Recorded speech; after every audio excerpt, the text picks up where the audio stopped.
बहुत समय पहले की बात है। किसी गांव में एक सम्राट था।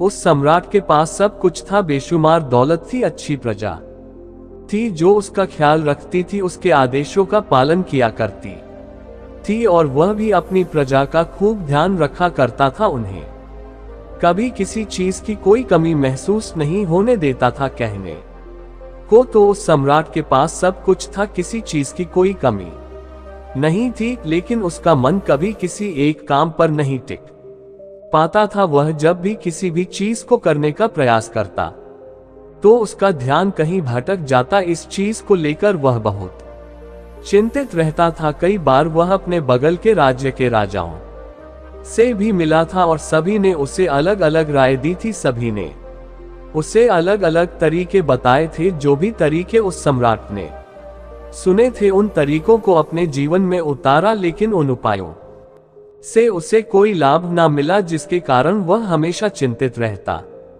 परेशान रहता। कई बार तो रातों को उसे नींद भी नहीं आती और वह केवल करवटें बदलता रहता। एक दिन सम्राट के कानों तक एक बात पहुंची कि उसके राज्य में एक ऐसा असाधारण व्यक्ति है जिसके शब्द अनमोल है, जिसके एक एक शब्द में जीवन का रहस्य छुपा है, जीवन का सत्य छुपा है। और उस व्यक्ति से मिलने के लिए लोग दूर दूर से आते हैं, क्योंकि हर व्यक्ति की समस्या का समाधान वह बहुत ही सरलता और आसानी से करता है। ये बात सुनकर सम्राट बहुत प्रसन्न हुआ। उसे लगा कि अब उसके सवालों का जवाब उसे मिल जाएगा। इतनी तारीफ सुनकर सम्राट ने यह तय किया कि वह तुरंत ही जाकर उस व्यक्ति से मिलेंगे और उसे ये भी पता चल जाएगा कि जो लोग उनकी इतनी तारीफ कर रहे हैं, क्या वह सच है या नहीं। अगले दिन सुबह सुबह वह सम्राट उस व्यक्ति से मिलने के लिए निकल गया। रास्ता कुछ ज्यादा ही लंबा था, जिस कारण सम्राट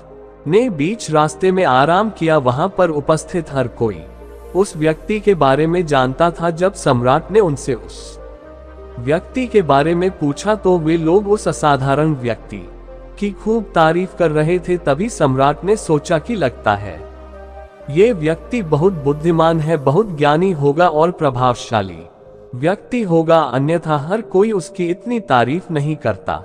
जरूर ही उस व्यक्ति में ऐसी कोई बात अवश्य है जिसके कारण हर कोई उन्हें जानता है और उनकी तारीफ कर रहा है। उस व्यक्ति की तारीफ सुनकर सम्राट के मन में उस व्यक्ति से मिलने की उत्सुकता और अधिक हो गई। अब वह सम्राट जल्द से जल्द उस व्यक्ति से मिलना चाहता था, जिसके कारण वह आगे का सफर तय करना शुरू कर देता है। जैसे तैसे वह सम्राट उस व्यक्ति के आश्रम पहुंचा, पर आश्रम में उसे कोई नजर नहीं आया। आश्रम के पीछे एक छोटा सा बगीचा था। जब सम्राट वहां पहुंचा तो उसने देखा कि एक माली बगीचे में काम कर रहा था। उसका पूरा शरीर मिट्टी से लथपथ, पैरों में कोई चप्पल नहीं थी। इसको देखकर सम्राट ने माली से कहा, सुनिए महोदय, इस आश्रम के मालिक कहाँ हैं? मैं उनसे मिलने आया। इस पर वह माली जवाब देते हुए कहता है, श्रीमान आप अंदर बैठिए, मैं उन्हें बुलाता हूँ, वह जल्द ही आपसे मिलेंगे। माली की यह बात सुनकर सम्राट अंदर कुटिया में जाकर बैठ गया और उस असाधारण व्यक्ति के आने का इंतजार करने लगा।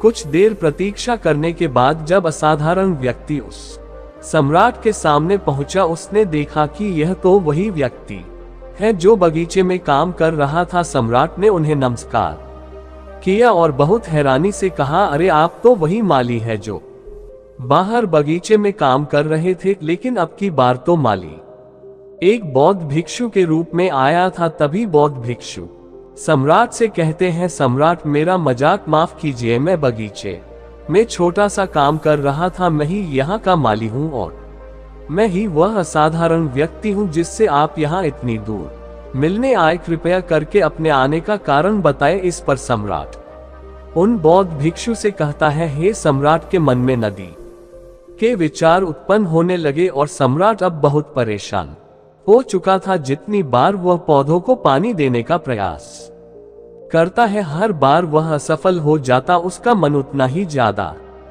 व्याकुल होता जाता और वह खुद पर क्रोधित हो जाता है। सम्राट ये बात बहुत अच्छी तरह से जानता था कि वह भिक्षु उसकी परीक्षा ले रहे हैं। वह बहुत बुद्धिमान था, इस कारण उस उसने उन बौद्ध भिक्षु के सभी नियमों का पालन करना जरूरी समझा। सम्राट जितनी बार भी कोशिश करता है हर बार वह असफल हो जाता, उसका मन उतना ही ज्यादा व्याकुल होता जाता है, हमेशा खुद को किसी ना किसी विचार में उलझा हुआ पाता। ऐसे ही करते करते सुबह से शाम का वक्त हो चुका था, लेकिन अब तक वह सम्राट पूरे 15 पौधों में पानी नहीं दे पाया था।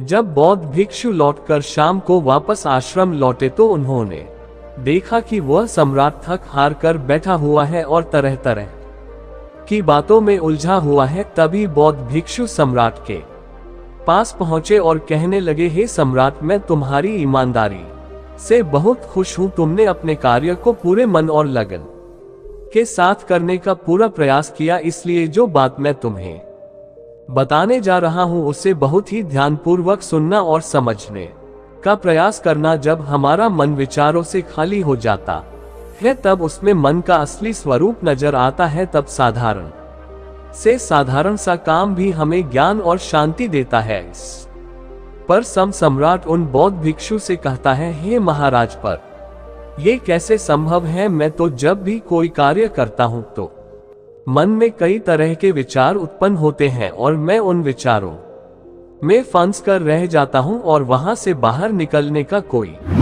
रास्ता मुझे नजर नहीं आता। तभी बौद्ध भिक्षु मुस्कुराने लगे और सम्राट से कहते हैं, हे सम्राट, तुम पौधों में पानी नहीं डाल रहे थे, तुम तो जल्दी जल्दी अपने इस कार्य को बस खत्म करना चाहते थे। तुम्हारे मन में तो यह विचार उत्पन्न हो रहा था कि तुम जल्दी से जल्दी इन 15 पौधों में पानी दे दो और उसके बाद तुम मुझसे मिल सको, मुझसे अपने प्रश्नों का उत्तर जान सको। किसी कारणवश ये कार्य तुम्हें बोझ सा प्रतीत हो रहा था, मानो मैंने तुम्हारे कंधों पर एक बोझ रख दिया हो, और यही कारण है कि तुम अपने आप को इस पल में रोक नहीं पाए। जब हमारे सामने रखा हुआ कार्य बोझ लगता है तो हम उसे बस जैसे तैसे खत्म करना चाहते हैं और उस काम को करते समय हम अपना पूरा ध्यान उस कार्य पर नहीं दे पाते। किंतु अगर तुम इस पल के महत्व को समझ पाते, इसके महत्व को महत्व दे पाते और केवल पौधों और पानी पर ध्यान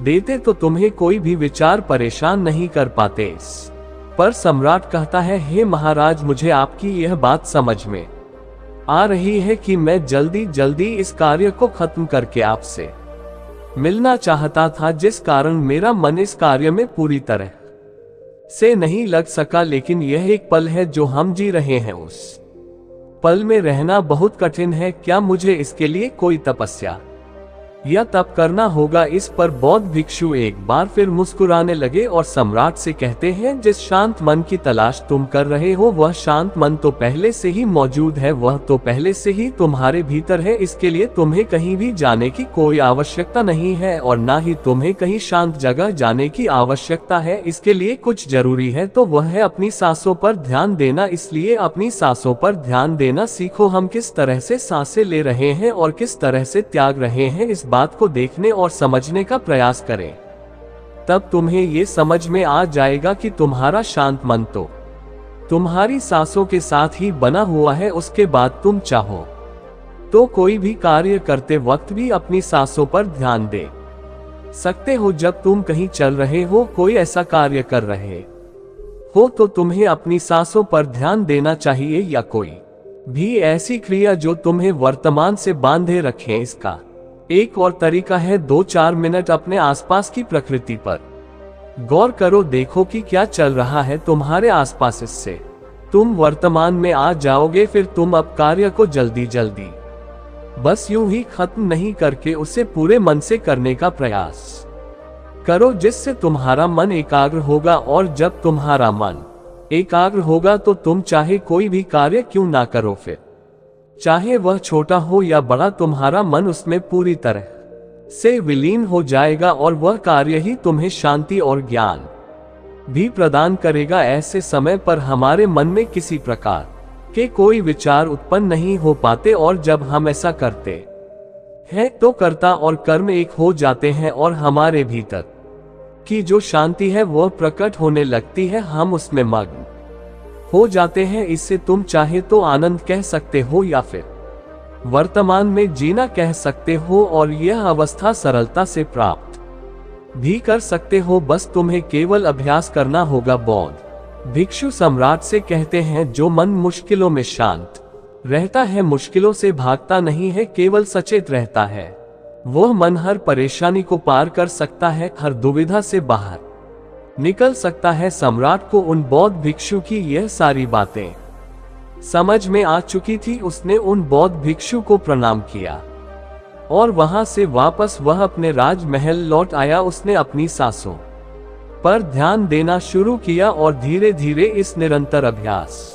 के कारण वह अपने हर कार्य को ध्यान और मन लगाकर किया करता था, जिससे उसे असीम शांति मिलती थी और वह छोटे छोटे कार्यों से भी ज्ञान प्राप्त कर लेता था। इसलिए दोस्तों, कभी किसी कार्य को बोझ मानकर मत कीजिए, क्योंकि यदि आप उसे बोझ मानेंगे तो जल्दी उसे आप अपने ऊपर से उतारने का प्रयास करेंगे, अर्थात उसे जल्दी खत्म करने का प्रयास करेंगे। लेकिन इस प्रयास के दौरान आप जो भी कार्य करेंगे वह पूरे मन और लगन से नहीं हो पाएगा, और ऐसे में आप उस कार्य को जो अंजाम देना चाहते हैं, हो सकता है कि आप उसे अंजाम भी ना दे सके, और इसी कारणवश आपके मन में तनाव भी पैदा हो जाता है। हम चिंतित रहने लगते हैं, परेशान रहने लगते हैं, क्योंकि जो अंजाम हम उस कार्य को देना चाहते थे, अंजाम हम उस कार्य को ना दे सके। और हम में से अधिकांश लोग यही गलतियां करते हैं।